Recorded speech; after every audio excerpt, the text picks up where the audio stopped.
بعض ناسبی حضرات کی جانب سے حضرت مولا علی علیہ السلام کے قاتل مرب ہونے کا انکار کیا جاتا ہے، کیا یہ واقعہ کسی تاریخی بک میں آیا ہے یا کسی حدیث کی بک میں ہے؟ سیدنا علی بن ابی طالب کا فاتح خیبر ہونا تو بخاری مسلم میں ثابت ہے، صحیح بخاری اور مسلم کی متفق علیہ حدیث ہے کہ نبی علیہ السلام نے فرمایا کل میں اس شخص کے ہاتھ میں جھنڈا دوں گا جو اللہ اور اس کے رسول سے محبت کرتا ہے، اور اس سے بڑی بات کہ اللہ اور اس کا رسول اس سے محبت کرتے ہیں۔ صحابہ کے الفاظ ہیں سعد ابن ابی وقاص کے کہ ہمیں رات کو نیند نہیں آئی کہ وہ خوش نصیب کون ہوگا۔ صبح ہوئی تو نبی علیہ السلام نے کہا علی ابن ابی طالب کو بلاؤ، ان کو اشوب چشم تھا، نبی علیہ السلام نے مبارک لعاب لگایا، شفا ہو گئی، اپنے مبارک ہاتھوں سے زیرہ باندھ کے روانہ کیا اور فرمایا اے علی، کافروں کے پاس جب جانا تو ان کو پہلے دعوت دینا اسلام کی طرف، اگر تیری دعوت کی وجہ سے ایک شخص نے بھی اسلام قبول کر لیا تو تیرے لیے سرخ اونٹوں سے بہتر ہوگا۔ میدان جنگ میں بھی دعوت کا کام ہے۔ اور صحابہ کہتے ہیں کہ اللہ تعالیٰ نے مولا علی کے ہاتھوں پہ خیبر کی فتح عطا فرمائی، جو کئی ہفتوں سے خیبر کا قلعہ نہیں ہو رہا تھا فتح۔ اسی کانٹیکسٹ میں صحیح مسلم میں آپ کو کتاب الجہاد چیپٹر میں ایک بڑی ڈیٹیل حدیث ملے گی سیدنا سلمہ ابن اکوا سے۔ یہ بڑے لاڈلے صحابی ہیں حضور کے، نبی علیہ السلام کا فرمان ہے صحیح بخاری و مسلم میں کہ سلمہ ابن اکوا ہمارے پیادوں میں سب سے دلیر آدمی ہیں۔ یہ پیدل جو ہے نا 10-10 20-20 میل ویسے ہی چل پڑتے تھے، ان کے ساتھ کوئی دوڑ نہیں لگا سکتا تھا۔ اس اکیلے بندے نے 30 کافروں کو مار کے پیدل جا کے ان کے پیچھے نبی علیہ السلام کے اونٹ چھڑوا کے لے آئے تھے۔ نبی علیہ السلام نے ان کو پھر کہا تھا ہمارے پیادوں میں سب سے بہترین سلمہ ابن اکوا ہے۔ اور یہ سلمہ ابن اکوا وہی ہیں جن کے بارے میں الادب المفرد میں آتا ہے کہ 2 تابعین ان کو ملنے کے لیے جاتے ہیں تو سلمہ ابن اکوا کہتے ہیں کہ یہ میرے 2 ہاتھ ہیں جن سے میں نے نبی علیہ السلام کے ساتھ مصافحہ کیا، آپ کی بیعت کی۔ تو تابعین کھڑے ہو کے ان کے ہاتھوں کو چومتے ہیں، جو میں نے بتایا کہ ہاتھ چومنے کی دلیل ہے اگر حد رکوع تک نہ جھکا جائے۔ یہ سلمہ ابن اکوا وہ ہیں۔ سلمہ ابن اکوا ہی صحیح مسلم میں آتا ہے، وہ کتاب الجہاد چیپٹر میں وہ کہتے ہیں کہ جب غزوہ خیبر کا موقع آیا تو آپ کو پتہ ہے مستدرک الحاکم میں ڈیٹیل ہے کہ کئی ایک اصحاب گئے ہیں لیکن کامیاب نہیں ہوئے، تو کہتے ہیں ان کا سردار تھا مرہب، وہ نکلا تو اس نے کہا کہ اس نے اشعار پڑھے کہ میں مرہب ہوں، ہتھیاروں سے لیس ہوں، اور میں میدان جنگ کا یعنی سپہ سالار ہوں، سارا خیبر جانتا ہے کہ میرے لیول کا کوئی بندہ نہیں ہے۔ تو وہ کہتے ہیں میرے چچا تھے سیدنا عامر، وہ اس کے مقابلے کے لیے نکلے۔ لڑائی کے دوران سیدنا عامر نے اس کا جب وار اپنی ڈھال پہ روکا نا تو اس کے بعد انہوں نے تھوڑا جھک کے اپنی تلوار جب نکالی نا تو غلطی سے ان کی تلوار سلپ ہو کے اپنی رگ کٹ گئی ان کی ہاتھ کی، اس کی وجہ سے وہ شہید ہو گئے مرہب کے مقابلے۔ تو سلمہ ابن اکوا کہتے ہیں میں بڑا غمگین ہوا کیونکہ صحابہ کہنا شروع ہو گئے اس نے خودکشی کر لی ہے، کیونکہ صحابہ کو علم غیب نہیں تھا نا، بزرگوں کو علم غیب ہوتا ہے نا۔ تو حضور کے پاس شکایت سلمہ ابن اکوا، یا رسول اللہ میرے چچا، آپ میں تیرا چچا تو مومن ہے۔ اور اسی حدیث میں الفاظ ہیں کہ سلمہ ابن اکوا کہتے ہیں کہ ایک دن پہلے ہی نبی علیہ السلام کو میں نے جب تعارف کرایا نا یہ میرے چچا عامر ہیں، تو حضور نے کہا اللہ تعالیٰ اس پہ رحم فرمائے۔ تو حضرت عمر کہتے ہیں لو جی یہ شہید ہو گیا۔ یہ مسلم کے الفاظ ہیں، وہ کہتے ہیں حضور جس کے لیے کہتے ہیں اللہ اس پہ رحم فرمائے، شہادت پکی، وہ ہو گئی اگلی دفعہ۔ تو وہ کہتے ہیں میں نے جب حضور کو آپ فرمایا عامر تو یعنی عامر کے لیے 2 اجر ہے، وہ کہہ رہے خودکشی کیا نبی صاحب فرمایا وہ تو غلطی سے ہو گیا تھا۔ پھر سلمہ ابن اکوا کہتے ہیں پھر نبی علیہ السلام نے مجھے کہا کہ جاؤ علی ابن ابی طالب کو بلا کے لاؤ۔ یہ بندہ ہے جو بلانے کے لیے گیا تھا، وہ بخاری مسلم کی حدیثوں میں بندے کا نام نہیں آتا، اس حدیث میں آتا ہے مسلم کی۔ کہتے ہیں میں گیا تو وہ شعبہ چشم میں مبتلا تھے، بلایا، نبی علیہ السلام نے مبارک لعاب لگایا اور پھر روانہ کیا۔ تو وہ کہتے ہیں جب حضرت علی مقابلے کے لیے گئے تو مرہب نے کہا کہ میں مرہب ہوں، سارا خیبر جانتا ہے، ہتھیاروں سے لیس ہوں، میرے لیول کا کوئی بندہ جنگجو نہیں ہے۔ تو یہ اس نے عربی میں رجز پڑھا اشعار، تو مولا علی نے پھر اس کے مقابلے پہ اشعار اسی قافیے کے اوپر پڑھے کہ میری ماں نے میرا نام حیدر رکھا ہے، حیدر کہتے ہیں عربی میں شیر کو، اور میں شیر کی طرح حملہ آور ہوتا ہوں اور پھر میرے مقابلے کی سکت کوئی نہیں رکھتا۔ یہ کوئی تکبر نہیں تھا، وہ میں کی بات لوگ کر رہے ہیں نا۔ تو میدان جنگ میں تو پھر مرال بلند کرنے کے لیے نبی علیہ السلام خود بخاری مسلم میں آتا ہے، آپ نے حدیث پڑھا تھا ان النبی لا کذب، کوئی شک نہیں ہے میں اللہ کا نبی ہوں، میں ابن عبد المطلب ہوں۔ تو سیدنا علی نے یہ رجز پڑھا کہ میری ماں نے میرا نام حیدر رکھا ہے اور میں شیر کی طرح حملہ آور ہوتا ہوں اور میں اپنے دشمن کو نیست و نابود کر دیتا ہوں۔ ایک ہی وار میں مرب کو کاٹ دیا، بس وہ مرب مرا ہے تو وہ کانفیڈنس لوز ہو گیا، تو خیبر کی فتح ہو گئی۔ تو سیدنا علی بن ابی طالب کا قاتل مرحب ہونا صحیح مسلم سے ثابت ہے۔ تو ناسبی ویسے کرتے رہے، اس لیے میں نے آپ کو شاہ جی کئی بار کہا ہے ناسبی اور منکرین حدیث لازم و ملزوم ہے، یہ پہلی شرط ہے کہ وہ منکرین حدیث ہوں گے، بلکہ منکرین قرآن بھی ہوں گے، قرآن کی بھی وہ باطل تعویلات کر جائیں گے۔ ٹھیک ہو گیا؟ تو شجاعت ایک ہوتی ہے چھپی ہوئی، ایک ہوتی ہے ظاہر و باہر۔ تو حضرت علی رضی اللہ تعالیٰ عنہ میں وہ شجاعت صرف چھپی ہوئی نہیں، ظاہر و باہر شجاعت، نمایاں شجاعت، وہ شجاعت جو بدر میں ظاہر ہو رہی ہے، جبکہ شیبہ ابن ربیعہ وہ بھی حضرت علی کے ہاتھوں واصل جہنم ہوا، اور ولید ابن عتبہ ابن ربیعہ چچا بھتیجے دونوں جو ہے حضرت علی کے ہاتھوں واصل جہنم ہو رہے ہیں۔ اور جو عتبہ ابن ربیعہ تھا، ولید کا باپ اور شیبہ کا بھائی، وہ حضرت حمزہ کے ہاتھ سے واصل جہنم ہوا۔ پہلا مقابلہ ہوا، اس میں حضرت علی نمایاں ہے۔ جنگ احزاب ہے، اس میں حضرت علی نمایاں ہے۔ عمرو ابن عبد ود بہت بڑا پہلوان، 90 برس کی عمر تھی اس بدبخت کی جب یہ مقابلہ ہوا ہے، لیکن پورے عرب میں کوئی تصور نہیں کر سکتا تھا کہ اس سے مقابلہ کر سکتا ہے۔ آپ نے پڑھا ہوگا، سنا ہوگا وہ واقعہ کہ جب وہ مبارزت کے لیے آیا ہے کہ ہے کوئی جو میرا مقابلہ کرے، اور ظاہر بات ہے کہ اس وقت جو ہے ایک دفعہ سناٹا طاری ہو گیا، حضرت علی آگے بڑھے کہ میں مقابلہ کروں گا۔ وہ ہنسا، تم میرا مقابلہ کرنے آئے ہو؟ نام کیا ہے؟ وہ جو بھی استہزاء کا انداز ہوتا ہے۔ پھر اس نے کہا کہ میری یہ عادت رہی ہے کہ میں جب بھی کسی سے مقابلہ ہوتا ہے اس کی 3 خواہشات میں سے ایک ضرور پوری کرتا ہوں، ذرا کہو تمہاری کیا خواہش ہے؟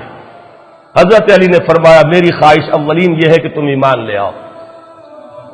لا حول ولا قوت، اس نے کہا اس کا کوئی سوال نہیں۔ اچھا تو دوسری خواہش یہ ہے کہ میدان جنگ سے چلے جاؤ۔ وہ ہنسا، یہ میرے لیے کبھی نہیں ہو سکتا۔ اب حضرت علی نے جو وار کیا ہے یہ ان کی ذہانت اور فطانت کا بھی ایک بہت بڑا مظہر ہے۔ فرمایا پھر تیسری خواہش یہ کہ آؤ مقابلہ کرو۔ اس پر وہ بہت چٹکا رہ گیا کہ میں نہیں سمجھتا تھا کہ روئے زمین پر کوئی شخص یہ خواہش بھی لے کر میرے سامنے آ سکتا، اور ایک وار میں ختم ہوا حضرت علی کے رضی اللہ تعالیٰ۔ عمرو ابن عبد ود، اسی طرح خندق کا معاملہ، قبوس کا قلعہ سب سے زیادہ سخت تھا، کچھ اور جو گڑھیاں تھی فتح ہو گئی تھی، وہ تھا جو اڑا ہوا تھا، وہ حضرت علی رضی اللہ تعالیٰ عنہ کے ہاتھوں اللہ نے فتح کرایا۔ تو یہ ظاہر و باہر شجاعت، وہ قواعد عملیہ حضرت علی رضی اللہ تعالیٰ عنہ کے وہ بھی ہیں۔ دوسری طرف حضرت علی شعر و ادب میں اونچا مقام رکھتے ہیں، فصاحت و بلاغت کی معراج پر ہے۔ یقیناً افصح العرب ہے محمد صلی اللہ علیہ وسلم، حضور کا اپنا قول ہے انا افصح العرب، لیکن یہ کہ حضور کے بعد فصاحت و بلاغت، خطابت، شاعری، اس میں صحابہ کرام میں ظاہر بات ہے حضرت علی کے آس پاس آنے والا کوئی نہیں۔ یہ بات اپنی جگہ پر ہے، ہم تسلیم کرتے ہیں۔ تو اچھی طرح سمجھ لیجئے، اسی طریقے سے آپ کے علم میں ہونا چاہیے کہ عربی گرامر کے موجد حضرت علی ہیں۔ پھر یہ کہ پورے خلافت راشدہ میں سارے سیکریٹریٹ کو آرگنائز کرنے والے حضرت علی ہیں۔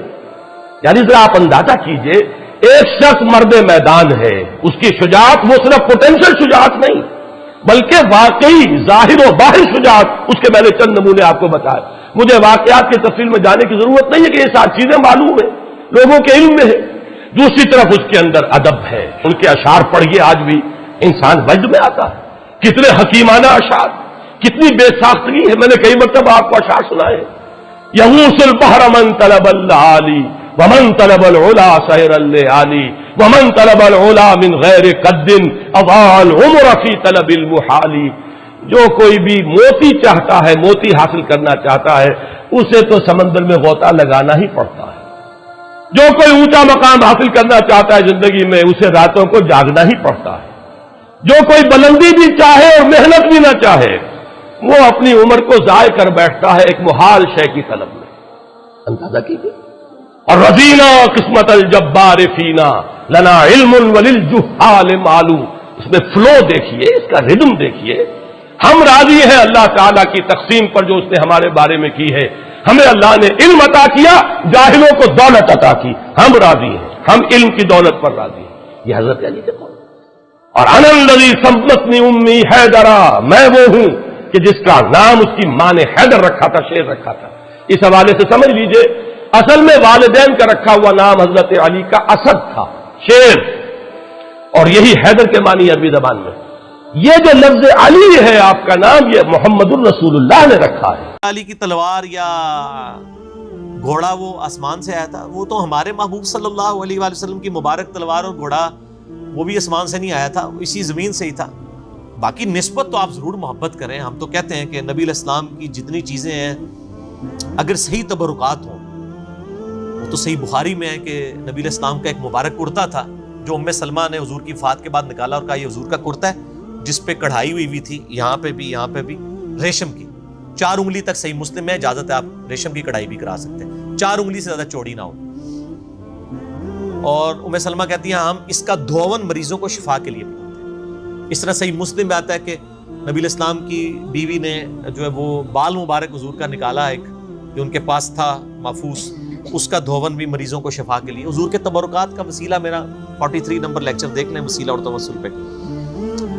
حضور کی نسبت کی جو چیزیں وہ تو ہم الحمدللہ مانتے ہیں، اس میں تو کوئی شک نہیں ہے۔ آپ صلی اللہ علیہ وسلم کی مبارک تلوار بھی تھی، مولا علی کی تلوار کا ذکر ہوا ہے تو مولا علی تو پھر بعد میں حضور کی تلوار ہی استعمال کرتے تھے۔ جنگ جمل صفین نہروان حضور کی تلوار سے لڑی ہے مولا علی نے۔ نبی علیہ السلام کے علمی وارث سیدنا علی تھے، میں حکومتی وارث کی نہیں بات کر رہا، حکومتی وارث صحابہ کے اجماع سے حضرت ابوبکر تھے، باقی علمی طور پہ سارے ہی تھے، لیکن حضرت علی تو میں نے بتایا کہ صحابہ کرام بھی جن مسئلوں میں پھنستے تھے مولا علی سے پوچھتے تھے۔ مسلم شریف میں 63964061 نمبر حدیث ہے کہ سیدہ عائشہ سے کوئی آگے پوچھتا ہے کہ جرابوں پہ، یعنی یہ موزوں پہ اور جرابوں پہ مسح کی مدت کتنی ہے، تو انہوں نے کہا علی ابن ابی طالب کے پاس جاؤ، ان کا زیادہ وقت رسول اللہ کے ساتھ گزرتا تھا سفر و حضر میں، بیوی سے زیادہ تو کوئی قریب نہیں ہوتا، لیکن اما عائشہ کہہ رہی ہیں کہ علی مجھ سے زیادہ حضور کے قریب ہے، وہ تمہیں بتائیں گے۔ تو مولا علی نے کہا کہ نبی علیہ السلام نے مسافر کے لیے 3 دن اور 3 رات یعنی 72 گھنٹے اور مقیم کے لیے 24 گھنٹے 1 دن اور 1 رات مقرر فرمائے تھے کہ ایک دفعہ وضو کر کے جب موزے یا جرابے پہن لیجئے تو آپ مسح کر سکتے ہیں۔ تو یہ ان کا علمی مقام تھا۔ تو مولا علی تو بعد میں نبی علیہ السلام کی تلوار سے لڑتے رہے، اور میں نے کربلا والا جو ریسرچ پیپر لکھا ہے نا، اس میں نبی علیہ السلام کی مبارک تلوار کا بھی ذکر موجود ہے۔ ہاں جی، میرا جو ریسرچ پیپر 5B ہے واقعہ کربلا کا حقیقی پس منظر، جو میں نے آپ کو بارہا دکھایا ہے، research paper number 5B ahlsunnatpak.com پہ، اس میں بخاری مسلم دونوں میں حدیث ہے۔ بخاری میں انٹرنیشنل نمبر ہے 3110، مسلم میں 6309، کہ حسین ابن علی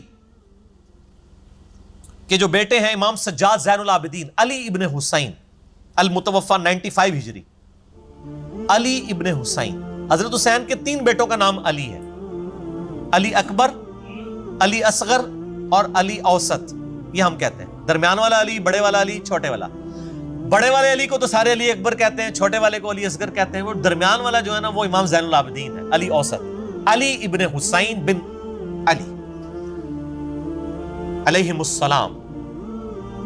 اور امام بخاری نے باقاعدہ جو ہے وہ ان کو علیہم السلام لکھا ہے، صحیح بخاری میں 7465 نمبر حدیث ہے، جس میں امام زین العابدین، امام حسین اور امام علی تینوں کو علیہم السلام لکھا ہے امام بخاری نے۔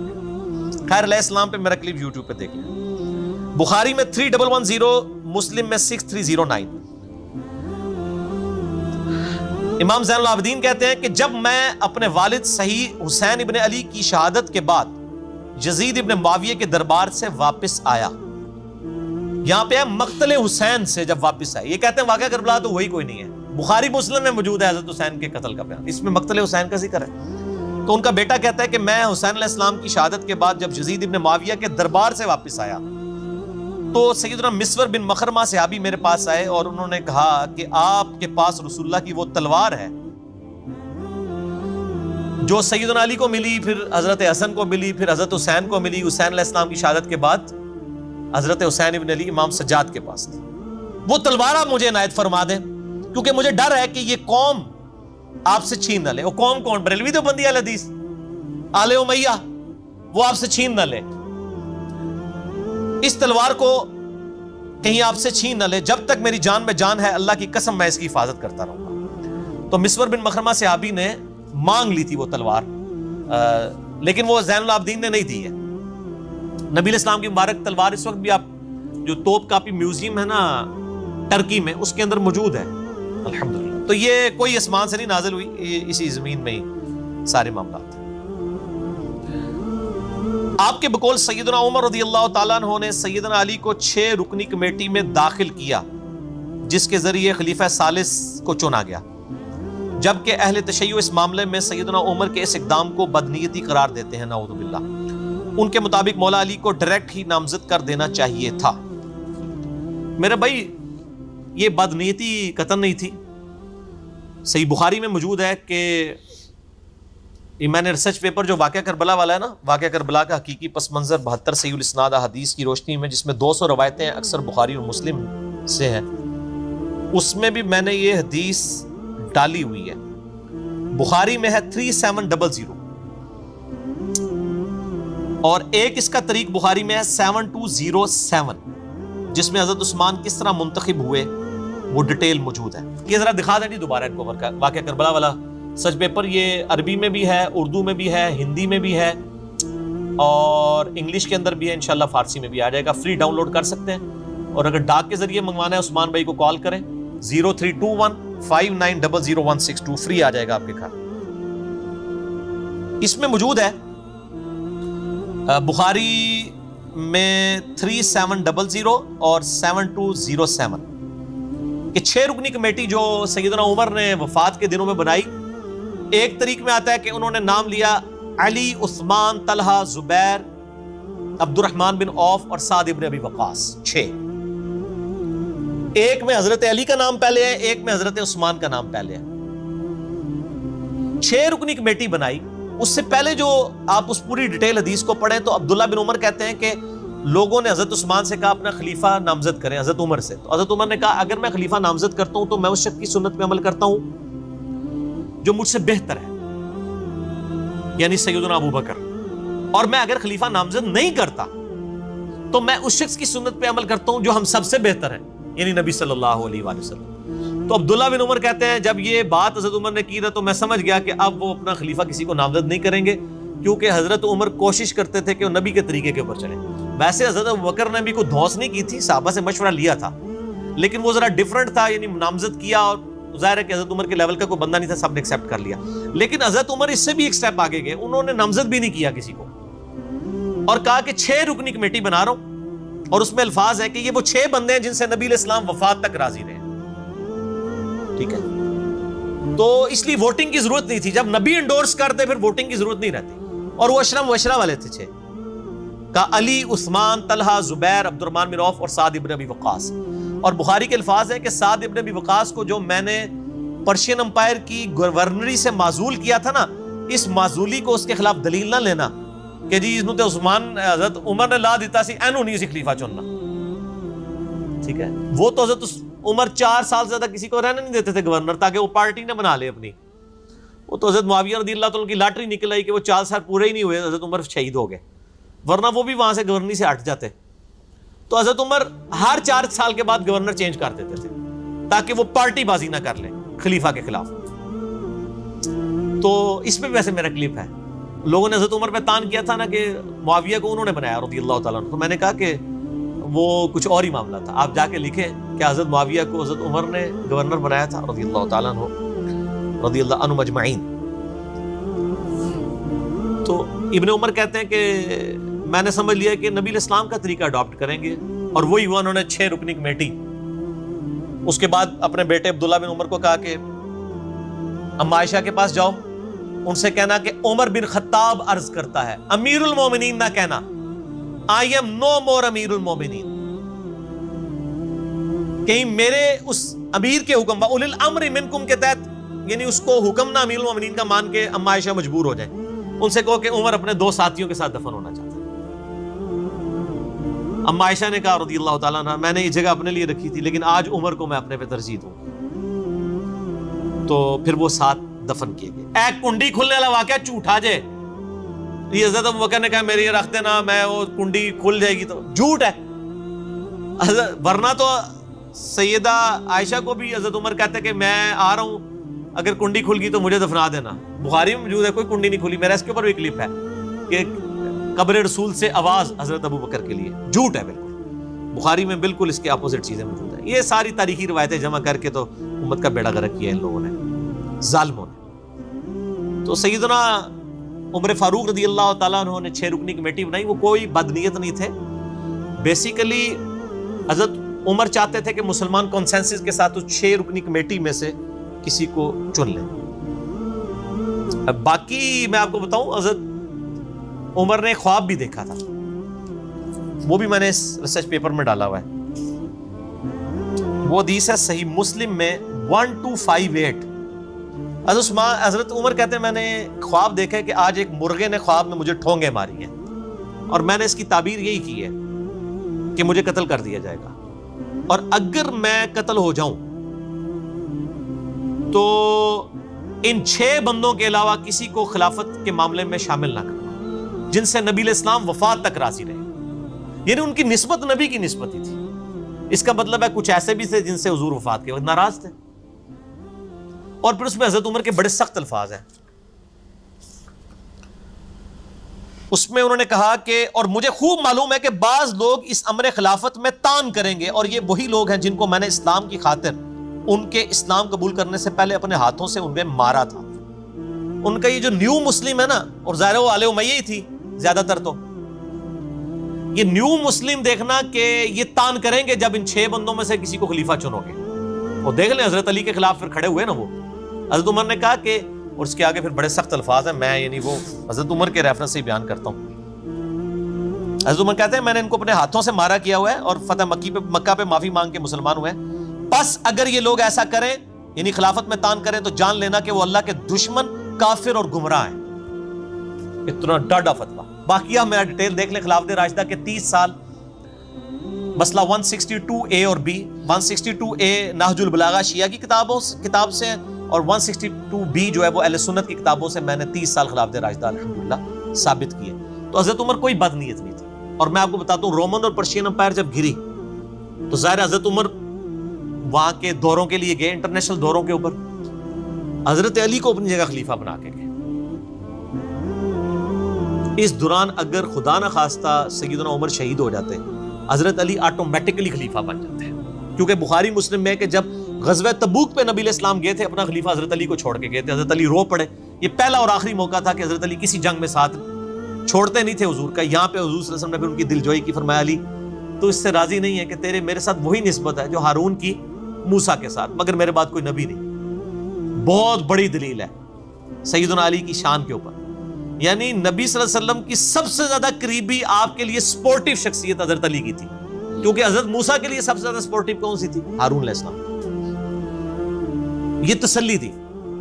تو اسی سنت پہ عمل کرتے ہوئے حضرت عمر بھی جب فارن ٹورز پہ جاتے تھے حضرت علی کو اپنا خلیفہ بنا کے مدینے میں جاتے تھے. چیف جسٹس تو پہلے ہی بنایا ہوا تھا، اور آپ کو پتا چیف جسٹس کا عہدہ تو مسکراہٹ ہی کافی ہے. آج بھی چیف جسٹس آپ سنبھالے جا رہے، اس زمانے میں چیف جسٹس کا عہدہ کس لیول کا ہوگا؟ وہ حضرت علی تھے. رومن امپائر گری، ابو دردہ کو چیف جسٹس لگایا وہاں پہ، اصحاب صفہ غریب صحابی. پرشین امپائر گری، عبداللہ ابن مسعود غریب صحابی، اس کو چیف جسٹس لگایا. سب سے بڑی پوسٹ چیف جسٹس کی ہوتی تھی خلفائے راشدین کے زمانے میں، اور وہ سارے وہ اصحاب تھے جو تقوی، پرہیزگاری اور علم میں ٹاپ آف لسٹ ہوتے تھے. ابو دردہ غریب آدمی، اصحاب صفہ. ابن مسعود غریب آدمی، اصحاب صفہ. اور حضرت علی تو ویسے ہی درویش آدمی. ٹھیک ہے، تو یہ 3 چیف جسٹس تھے حضرت عمر کے زمانے میں. سیدنا علی مدینے میں، حجاز میں، رومن امپائر کے اوپر ابو دردہ، پرشین امپائر کے اوپر سیدنا ابن مسعود رضی اللہ عنہم اجمعین وعلیہم السلام اجمعین. اللہ تعالیٰ قیامت الدین ہمیں ان کا ساتھ نصیب فرمائے، آمین. تو حضرت عمر کوئی بد نیت نہیں تھے، ورنہ یہ کام نہ کرتے. حضرت عمر کے اس عمل کو بدنیتی نہ سمجھے، بلکہ ان کی احتیاط اور نبی علیہ السلام کے ساتھ عقیدت تھی. اور یہ بھی میں آپ کو بتاؤں تاریخی روایتوں میں آتا ہے کہ حضرت عمر کی خواہش تھی کہ حضرت علی کو بنا دیں. میں نے خود وہ روایتیں پڑھی ہیں کہ حضرت عمر کہتے تھے میرا دل کرتا ہے میں اس گنجے کو نا اپنے بعد خلیفہ بنا دوں، یہ تم لوگوں کو بالکل سیدھا کر کے چلائے گا. حضرت علی اور حضرت عمر گنجے ہو چکے تھے خود پہن پہن کے نا، بال جھڑ چکے تھے. تو حضرت عمر کو بھی پتا. اور یہ یعنی مسلمانوں کے اوپر جب غیر مسلم بھی تاریخ لکھتے ہیں نا مسلمانوں کی، وہ کہتے ہیں کہ حضرت عمر کے بعد اگر حضرت علی کو خلیفہ چن لیا جاتا تو اسلام کو ایک عمر اور مل جاتا. برل ایک معاملہ الگ ہے. ہم تو چاروں کو خلفائے راشدین مانتے ہیں، حسن ابن علی کو 5ویں خلیفہ راشد مانتے ہیں الحمدللہ. ٹھیک ہو گیا جی. تو ہم نہ رافضی ہیں نہ ہم ناسبی ہیں، بلکہ نہ میں وابی نہ میں بابی، میں ہوں مسلم علمی کتاب. یہ اگلا سوال ہے، اس کے بعد انشاءاللہ سموسوں کا وقفہ کرتے ہیں. صحیح بخاری میں حدیث ہے 7465، اس کی آپ شرح کیا کریں گے؟ ناسبی حضرات اسے بہت اچھالتے ہیں کہ سیدنا علی رضی اللہ تعالیٰ کو نبی علیہ السلام نے جگانے کے لیے آئے تو انہوں نے جاگنے سے انکار کر دیا. ہاں جی سانو پتہ ہے جناب. یہ جب ہم ان کو یعنی آل امیہ کی کارستانیاں سناتے ہیں نا تو وہ کہتے ہیں دیکھیں جی حضرت علی نے بھی تو یہ کیا تھا. بھائی حضرت علی نے تو صحیح بخاری میں آتا ہے کہ محمد رسول اللہ مٹانے سے انکار کر دیا تھا. تو یہ حضرت علی کے کوئی عیب کے طور پہ بیان ہوگا؟ ان کی محبت کا تقاضا تھا. نبی علیہ السلام نے بھی اس کو عیب نہیں شمار کیا. ٹھیک ہوگا جی. وہ تو انہوں نے اپنی محبت کا اظہار کیا کہ مٹانے سے انکار کر دیا. محمد رسول اللہ کی بجائے محمد ابن عبداللہ لکھوانا چاہتا تھا، سہیل ابن عمرو. صلح حدیبیہ کے موقع میں بخاری میں آتا ہے. اب یہ جو ناسبی اچھالتے ہیں نا صحیح بخاری کی حدیث 7465، اس میں یہ تھا، اس کے اوپر ذرا باب تو دیکھ لیں امام بخاری نے کیا باب باندھا ہے.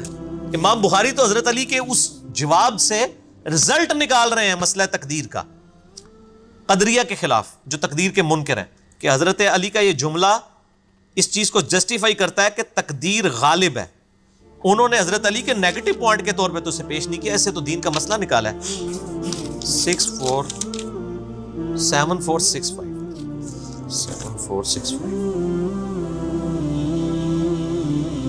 ہاں جی. فی المشیہ والارادہ، یعنی یہ چیپٹر ہے مشیت اور ارادے کے بارے میں. ایک انسان کا ارادہ ہوتا ہے، ایک اللہ کی مشیت ہوتی ہے. ہم کہتے ہیں نا کہ دونوں چیزیں جب جمع ہو نا پھر ہی کوئی کام ہو سکتا ہے، کہ آپ بھی نیت کریں پھر اللہ تعالیٰ کی تقدیر بھی غالب ہو. اس باب کے تحت لے کے ہیں کہ 7465. اور دیکھیں حضرت علی خود اس حدیث کو روایت کر رہے ہیں، اور اس حدیث میں امام بخاری نے حسین ابن علی اور علی ابن حسین یعنی امام زین العابدین کے نام کے ساتھ علیہ السلام بھی لکھا ہے.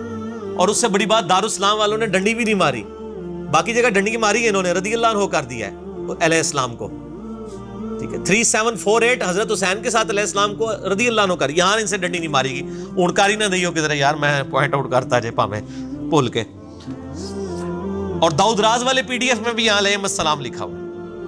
حضرت علی خود روایت کر رہے ہیں کہ ایک دن نبی علیہ السلام میرے اور فاطمہ کے پاس آئے، تہجد کا وقت تھا، اور ندا دی کہ تم لوگ اٹھ کے نفلی نماز کیوں نہیں پڑھتے.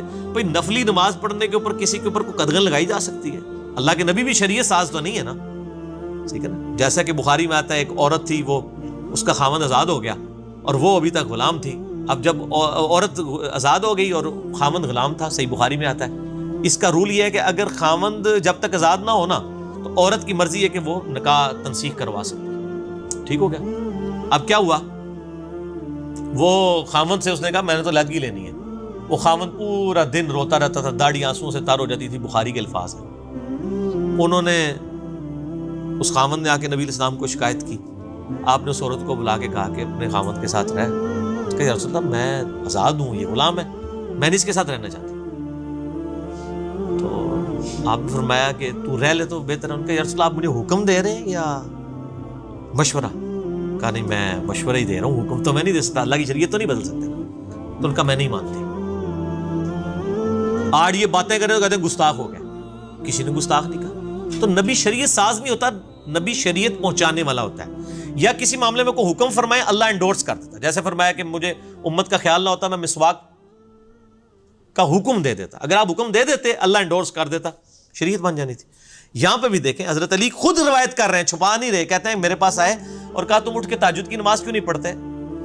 تو حضرت علی نے پھر جواب میں کہا کہ یا رسول اللہ صلی اللہ علیہ وسلم انما انفسنا بید اللہ، بے شک ہماری جانیں جو ہیں وہ تو اللہ کے قبضے میں ہے، اگر اللہ تعالیٰ چاہے گا تو ہمیں اٹھا دے گا. تو نبی علیہ السلام فانصرف رسول اللہ صلی اللہ علیہ وآلہ وسلم، آپ صلی اللہ علیہ وسلم وہاں سے چلے گئے، اور حضرت علی کہتے ہیں ہم سے حضور نے کچھ نہیں اس کے جواب میں کہا.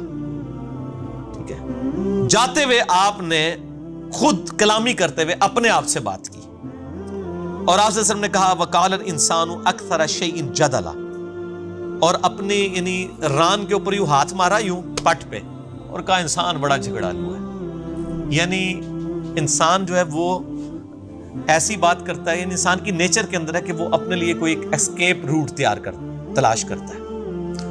تو اس میں تو کوئی ایسا مسئلہ نہیں ہے، اس میں حضرت علی کی کوئی تنقیص نہیں ہے. کوئی فجر کی نماز کے لیے تو اٹھانے نہیں آئے تھے، تہجد کے لیے آئے تھے، تو انہوں نے اپنا شرعی حق استعمال کیا. نبی علیہ السلام نے اس پہ کامنٹس کر دیے کہ انسان جو ہے نا وہ اپنا شرعی حق کس طریقے سے استعمال کرتا ہے، جھگڑا کر لیتا ہے. اگر یہ کوئی خلاف شرع بات ہوتی تو نبی پہ واجب ہوتا ہے وہ اسی ٹائم ٹوک دیا کرتے تھے. حضرت علی کے الفاظ ہیں مجھے نبی نے کچھ نہیں کہا، انہوں نے آپس میں بات کی کہ یہ یعنی حضرت علی نے جو جواب دیا انہوں نے اپنے لیے ایک ایکسکیوز بیان کر دیا، جو لیم ایکسکیوز نہیں تھا، بالکل صحیح ایکسکیوز تھا، اور اسے امام بخاری نے قدریہ والا جواب تلاش کیا. اس میں حضرت علی کی کوئی تنقیص نہیں آئی ہے کہ حضرت علی رضی اللہ عنہ نے نبی علیہ السلام کی نافرمانی کی، نعوذ باللہ. یہ تو کوئی ایسا مسئلہ نہیں، تو نفلی عبادت تھی، اس کے اوپر تو نبی علیہ السلام خود قدغن نہیں لگا سکتے تھے. ٹھیک ہے، اور جہاں قدغن لگانی ہوتی تھی وہاں پر سخت الفاظ میں ہوتی تھی، جیسا کہ بخاری مسلم میں آتا ہے کہ نبی علیہ السلام کو پتہ چلا کہ ابو جہل کی بیٹی کے ساتھ حضرت علی نکاح کرنے لگے ہیں، تو آپ نے فرمایا کہ اللہ کے نبی کی بیٹی اور دشمن کی بیٹی ایک جگہ جمع نہیں ہو سکتی. حالانکہ حضرت علی کہہ سکتے تھے یا رسول اللہ صلی اللہ علیہ وسلم اللہ نے 4 شادیوں کی اجازت دی ہوئی ہے، لیکن ان کو پتا تھا نہیں میرا عام سٹیٹس نہیں ہے، میں داماد رسول ہوں اور آل رسول مجھ سے چلنی ہے. اور پھر آپ نے فرمایا کہ علی جس نے فاطمہ کو تکلیف دی، فاطمہ میرے جگر کا ٹکڑا ہے، جس نے اسے تکلیف دی اس نے مجھے تکلیف دی. ٹھیک ہے نا جی. تو حالانکہ اب یہ معاملہ میں شریعت میں ایک مخصوص حکم حضرت علی کے لیے آ گیا کہ حضرت فاطمہ کی زندگی میں ان کو دوسری شادی کی اجازت نہیں تھی، حضور خود کی ہیں، باقی صحابہ نے کی، حضرت علی کو اجازت نہیں تھی. اب یہ ضرورت آپ صلی اللہ علیہ وآلہ وسلم نے یہ حکم فرما دیا نا تو بس ٹھیک ہے، یہاں پہ کوئی حکم نہیں فرمایا، لہٰذا یہ حضرت علی کی تنقیص پہ پیش کرنا بالکل جو ہے وہ جرم ہے. ایک اور سوال بھی ہے، اس کو کور کر لیتے ہیں، باقی انشاءاللہ پھر ہم بعد میں کریں گے وقفے کے بعد. بعض ناسبی اہل حدیث، یعنی اہل حدیث کے اندر جو ناسبی ہیں، ان کا کہنے کا مطلب یہ ہے، اہل حدیث کو نہیں کہہ رہے، صحیح مسلم میں 4577 نمبر حدیث پیش کرتے ہیں کہ عباس بن عبد المطلب نے سیدنا علی رضی اللہ تعالیٰ عنہ کو گالیاں دیں، اور اس سے وہ آل امیہ کا سیدنا علی پر ممبروں پر سب و شتم کرنے کا دفاع کرتے ہیں. واہ، ہم تو کہتے ہیں انہوں نے بھی گالیاں دی تو غلط کیا، اور آل امیہ نے بھی کیا غلط کیا، دفاع کیوں کرتے ہیں؟ اسے چنگی عقل ماری ہوئی ہے. صحیح بخاری مسلم کی حدیث ہے میری بیٹی فاطمہ بھی چوری کرے اس کے بھی ہاتھ کٹیں گے.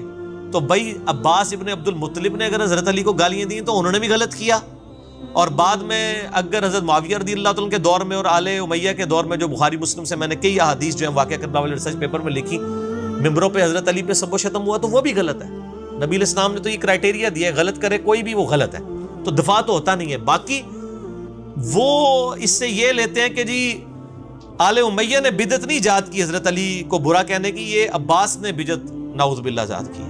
آپ دیکھیں لوگ یہ سمجھتے ہیں لوگ گھاس کھاتے ہیں، ایک واقعہ تھا، ایک واقعہ.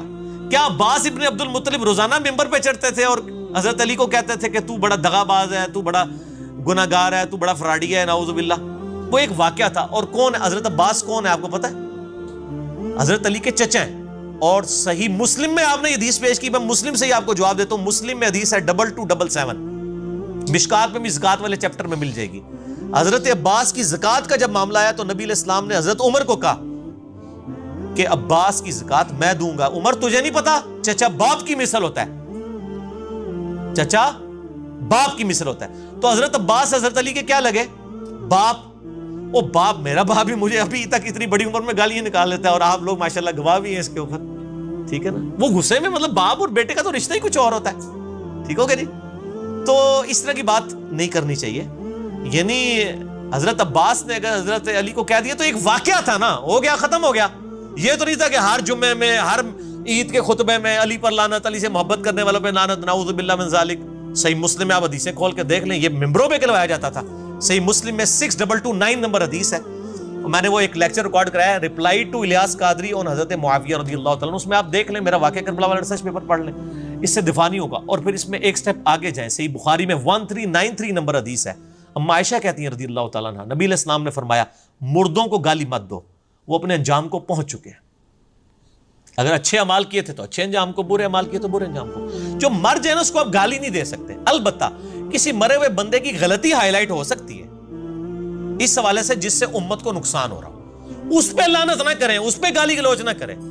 میں تو، آپ نے کبھی مجھے دیکھا ہے کہ میں نے امام رضا بریلوی، اشرف تھانوی، رشید احمد گنگوہی، امام ابن تیمیہ، اتنے بڑے بڑے لوگوں کی میں نے ہمیشہ غلطیاں ہائی لائٹ کی ہیں اور ہمیشہ کہا ہے کہ امام رضا بریلوی صاحب لکھتے ہیں، فرماتے ہیں، میں نے کبھی ان کی ذات کو ٹارگٹ کر کے کبھی ان پہ لعنت نہیں کی، ان کی علمی غلطی ہائی لائٹ کرتا۔ وہ تو قرآن میں حضرت یوسف علیہ السلام کے بھائیوں کی بھی غلطی ہائی لائٹ ہوئی ہے، سب سے بڑھ کے حضرت آدم کی ہوئی ہے، اور قرآن میں سورۃ الاعراف میں ہے کہ اے اولاد آدم، ہم حضرت آدم کی غلطی تمہیں اس لیے بیان کر رہے ہیں تاکہ تمہارے ماں باپ کو جس طرح ورگلایا تھا شیطان نے، تمہیں نہ ورگلا دے۔ تو اس طریقے سے اسلامی نظام حکومت میں خلافت کے قیام کے دوران ٹوٹی کمند کہاں سے خلافت راشدہ ختم ہوئی، کس طرح ملوکیت میں بدلی، یہ ٹاپک مولانا مودودی نے بھی خلافت و ملوکیت میں لکھا، یہی ریسرچ پیپر میں ہم نے 200 حدیث بخاری مسلم سے اکثر حدیث ہیں اس سے جسٹیفائی کیا۔ یہ دو الگ معاملات کو آپ مطلب کمپیئر نہ کیا، اس طرح کی جو کرتے ہیں، میں نے اکثر 55B میں بھی اس کا جواب دیا تھا کہ عباس ابن عبد المطلب کا ایک واقعہ ہوا، ختم ہو گیا۔ تو یہ کہنا کہ بنو عباس نے یہ بدعت ایجاد کی، بدعت ممبروں پر وفات کے بعد کرنے والا معاملہ ہے، یہ تو ایک واقعہ ہے، یہ تو واقعہ ان دو چیزوں کو زمین و آسمان کا مطلب آپ ملا رہے ہیں، آپ سمجھتے ہیں لوگ گھاس کھاتے ہیں اور لوگ آپ کی بات کو مان لیں گے۔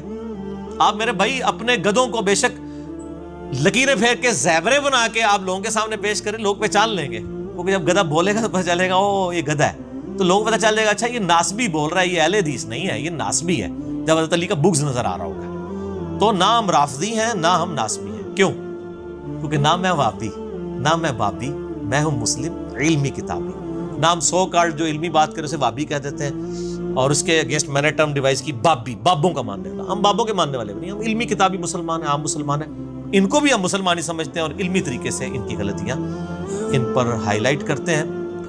میرے خیال ہے کافی سوالات ہو گئے ہیں، اب اس سے زیادہ میں نے کیا تو میں تھک جاؤں گا، اور عثمان بھائی سموسے بھی لے آئے ہیں، سموسے کھائیں، چائے پئیں اور کرو کری چلو، ٹھیک ہے جی۔ اللہ تعالیٰ سے دعا ہے جو حق بات میں نے کہی اللہ تعالیٰ ہمارے دلوں میں راسخ فرمائے، اگر جذبات میں میرے منہ سے کوئی غلط بات نکل گئی تو اللہ تعالیٰ ہمارے دلوں سے ہی معاف کر دے، ہمیں کتاب و سنت کی تعلیمات پر عمل کر کے دوسرے بھائیوں تک پہنچانے کی توفیق عطا فرمائے۔ سبحانک اللہم و بحمدک، اشہد ان لا الہ الا انت، استغفرک و اتوب الیک، وما علینا الا البلاغ المبین۔ جزاکم اللہ خیرا۔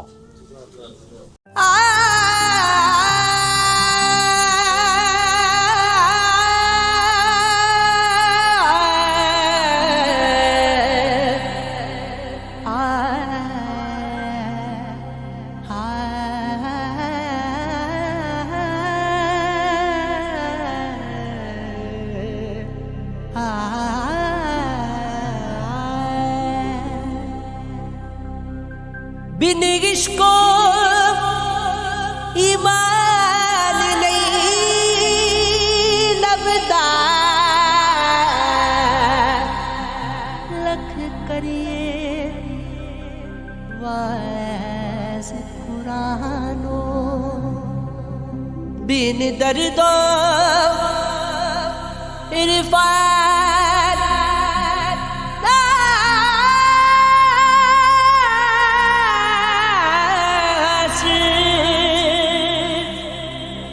پاوی ذکر کرو کرو کرو کرو دل جانو بن قربان یاد نمیدا،